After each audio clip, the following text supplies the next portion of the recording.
Lolo, saan kayo pupunta? Magdidilim na. Nasa daan pa kayo. Doon lang apo sa taas. Hindi ko lang kayang maglakad, masakit na ang aking likod. Sige po, Lolo. Sakay na po kayo dito. Sa may angkas. Puno na lang gamit sa loob ng tricycle.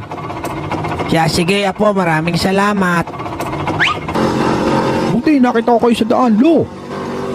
Oo nga apo, malayo-layo pa naman uuwian ko. Naku, lubak! Naku, malubak talaga dito, Lo. Lah, nawala yung matanda.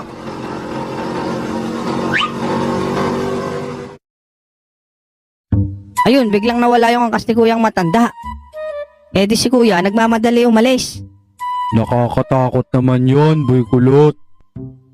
Tapos, kinabukasan ng gabi, nakita niya ulit yung matanda. Takot pa rin si Kuya pero tinulungan pa rin niya.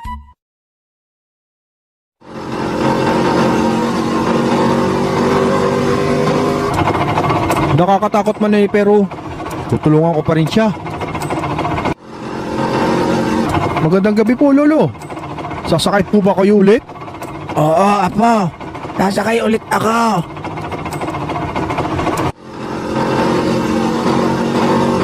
Apo, magdahan-dahan ka doon sa may lubak ha.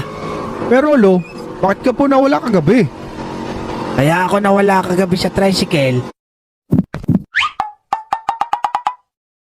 Kasi nalaglag ako at nahulog kagabi. Masakit tuloy ng buong katawan ko, gawa mo. Sorry, Lo. Kala ko minumulto ko kagabi. Nalaglag pala kayo.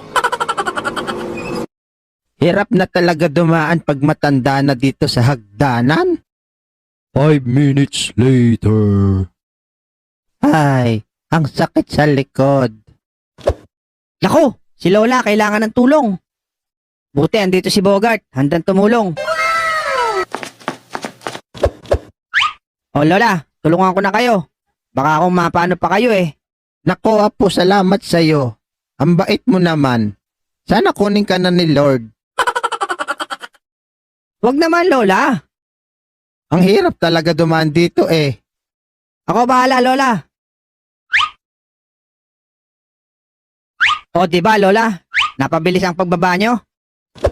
Aray, Damuhok ang bata ka.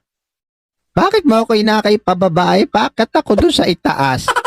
Mag-isang oras na ako bago makarating doon. Loko ka ah. aray, Loko. aray ko. Loko ka.